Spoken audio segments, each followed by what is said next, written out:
are with Box Office Maniacs, and we're continuing the Star Wars saga from the Blu-ray Star Wars The Complete Saga. So what you're saying, Vince, is this is a saga. It's the saga of Star Wars. The saga of Star Wars.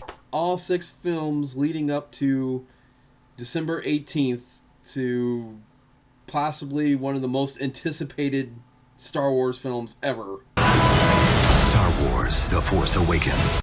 But we're not reviewing that yet. We're reviewing... begun this Clone War has. First of all, let me say this, Vince. When this movie came out, I was definitely not as excited to go see it as I was the first one. I don't know why. It was one of those things that, okay, just, I don't know. There was something about it before I even went to go see it that I just was not overly excited. It's like, okay, we had episode 1, and that was, you know, my fanboy dream finally come true. Then it was like, okay, that wasn't so good. But it wasn't horrible, like I just, you know, if you watch my review.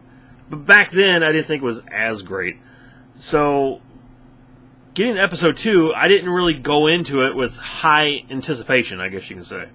I was thoroughly excited. I couldn't wait to see the next chapter because I still wanted to see Anakin Skywalker becoming Darth Vader and how that happened, and I wanted to see how the Empire came into being and where everything was going. Well, you didn't see it in this movie. Actually, you do. No, you don't. You see a big, fat turd being dumped on your face in this film. That's what I saw. Wow. No, I didn't see any of that. By far, Vince, by far, the worst Star Wars film ever made. No. Oh, yeah. No. Oh, yeah. No. Oh, yeah. Oh, yeah. No, that would be episode 1. No, this is so atrocious. This whole film... Oh, my gosh. Terrible. Oh, my gosh. No. Terrible. No. Even without Jar Jar screaming in this, it was still the worst Star Wars ever. There's like maybe all of 3 minutes of Jar Jar in this movie. Still, just a ridiculously bad movie from beginning to end. Because once again, I'm going to say this, and more so about this movie than The Phantom Menace. If you go into this movie and you go and watch this movie for just the story itself, everything in this movie starts to point toward the original trilogy, even more so than The Phantom Menace did. I sat and rewatched the first 3 films so far, just to see if my perception was different or whatever. And it wasn't. I mean, I went to go see this at the theater, and I came out really disappointed in it. So I thought, oh, maybe all these years later, no, it's still just the worst Star Wars film made. No, I don't think so. There's so much bad in this film, Vince. There's so much better in this film. No, it's just bad. The whole beginning of it, Vince, is all of a sudden, I mean, it doesn't bother me much now, I guess. I guess it still does kind of bother me because of the Clone Wars, you know, of them, the animated series of them jumping around and doing all these acrobats and flying like Superman. Just to have the Jedis be so stupid in the beginning of it and just jump and like go down and fly to catch on to another speeder and all that just the whole beginning of this was just terrible. Horrible, terrible. I didn't think so at all. I thought it was actually pretty exciting. I liked the whole bounty hunter thing. I love the whole introduction of Jango Fett. I love the whole idea of where the clones came from. I mean, this is where everything is pointing toward the original trilogy. How in this film did Obi-Wan find the clones? Explain this to me. He went looking for Jango Fett. But how did he end up finding the clones in this movie? Because he went looking for Jango Fett. He went looking for a planet that was erased from the Jedi archives by possibly Count Dooku. Okay, Vince. He ends up going into this little diner and talking to some greasy guy that we never found out who he was, where he worked for, and he is a cook at a diner. Now, this guy told Obi-Wan Kenobi about this planet of clones that the whole entire Jedi Council don't know about, and it's been erased from history. That's how he finds the clones. It's the stupidest thing ever. Yeah, but you don't know his backstory. You don't know what happened. Exactly. It's stupid, Vince. It's stupid. You see? Your stupid minds. Stupid. Why is that stupid? Nobody knew this planet existed. Nobody knew. Nobody knew the clones were being created. He went to Yoda, and Yoda tells all these younglings, "Hey, where's this planet at?" And they're like, "Hey, it's been disappeared from existence." Blah blah blah. They didn't say it didn't disappeared from existence. It was out of the Jedi archives. It disappeared from the archives, not from existence. Exactly. Somebody had to erase it, which Yoda didn't even know it existed. He didn't know about the planet. He didn't know they were making clones. Neither did Mace Windu. No, he didn't know they were making clones. That was the problem. That's what they were faced with. But yet a cook at a greasy diner knows all about the clones, Vince. You don't see the problem with this. He knew that they were cloners. He didn't know about the Clone Wars. Or he didn't know that they were creating clone troopers, rather. Vince, you don't see the problem with this. No, I don't. So that's the problem you have with the film, is you don't see the problem with the film. As a matter of fact, I find it really intriguing. No, it's stupid. That's the part of the intriguing part of the story. It's totally stupid, is what it is. Stupid. That's all I'm taking from you. Get back here, you jerk! So now we get to Anakin Skywalker, who was the worst actor. Oh my God. I mean, his acting in this film was atrocious. Just, oh my gosh, here we go again. he was worse than Jake Lloyd. No, he was 10 times better than Jake Lloyd. It's working! Oh. God, no. I'm not saying he was great. I'm saying he was better than Jake Lloyd. I'm just telling you, Vince, the acting, as soon as he came on screen, it was terrible. I think one of the problems with him in this film is his hair. Okay, so this movie is bad because he has a ponytail. Then we get to the dialogue. Now this, I'm going to agree with you. Just ridiculously bad. Again, when I was sitting in the theater watching this film, and they're out rolling around in the weeds and in the bushes and whatever, and it was just cringing. I was like, "Ugh, that's bad."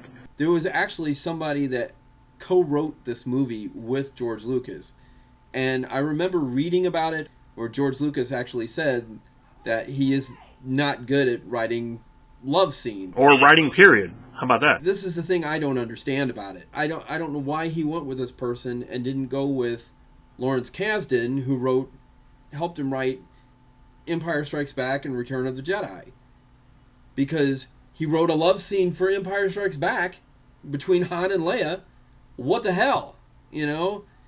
So he gets this other person to write this, and it's the worst freaking dialogue in the film. Yeah, it is bad, Vince. All that writing of him whining. He's like a whiny baby in this film, Vince. It's terrible to watch. Okay, like I said, I didn't think he was the greatest of actors. And then he's got this terrible dialogue on top of it. Yeah. He talks like this. She's holding me back. She's holding me back. I'm haunted by the kiss that you shouldn't have given me. I'm going to be the best Jedi ever. And it's just horrible. Now, I'm going to tell you something else here. Okay? There's something else that Hayden Christensen has said this. George Lucas has said this.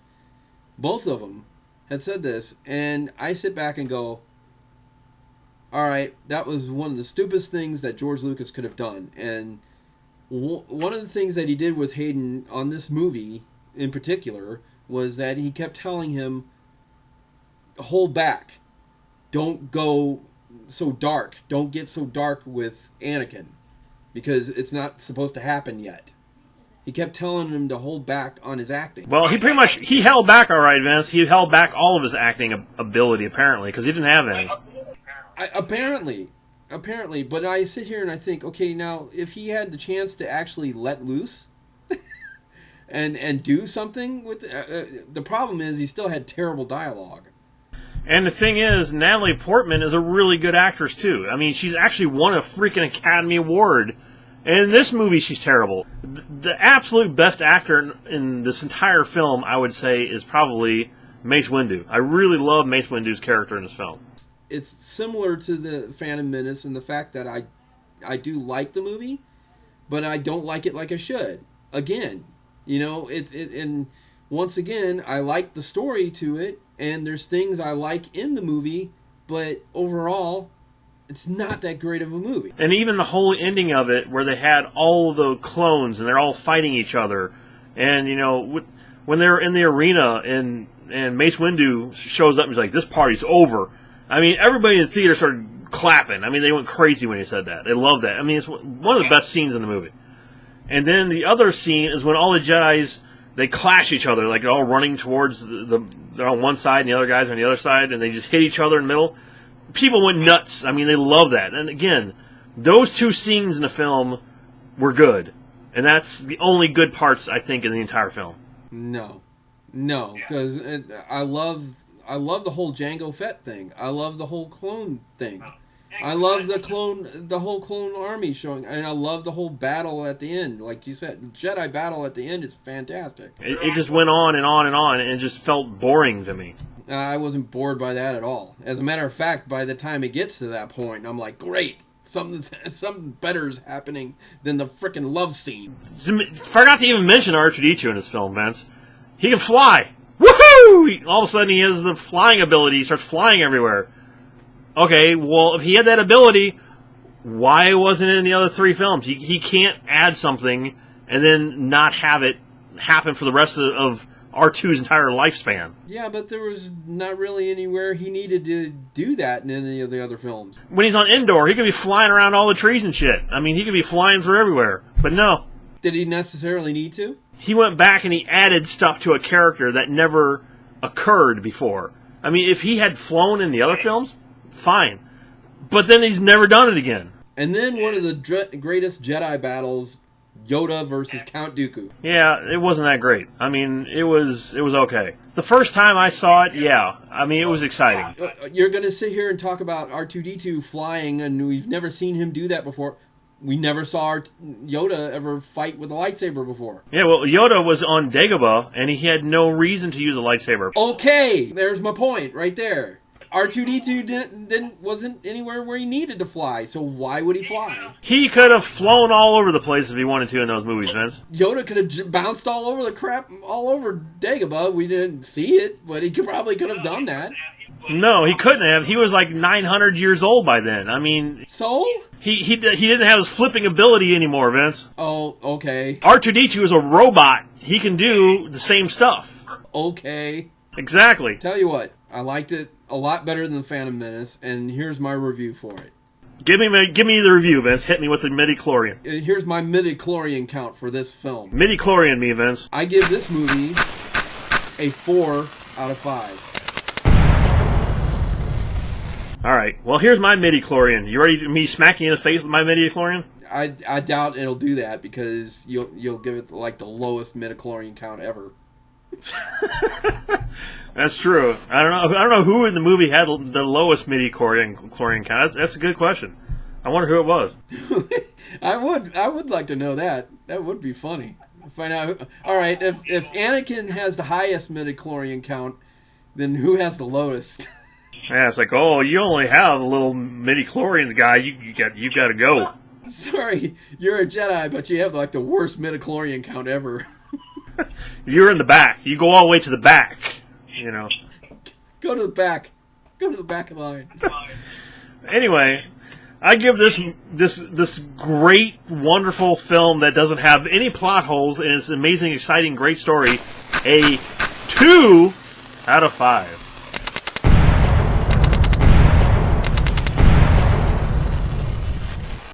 Wow, big shock there. If I took a big dump right on this desk right now, my dump would have more story to it than this movie did.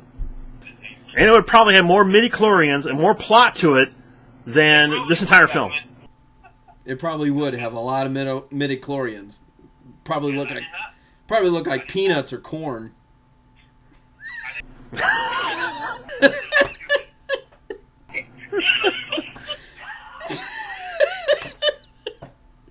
You alright?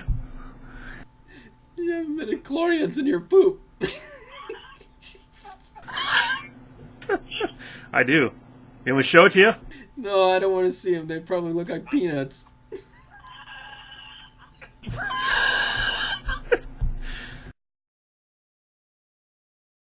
You see? You see? Your stupid minds. Stupid. Stupid. Oh my god. Oh, by the way, come back and see us. You right? Okay, for the rest of the Star Wars saga, be sure and tune in and subscribe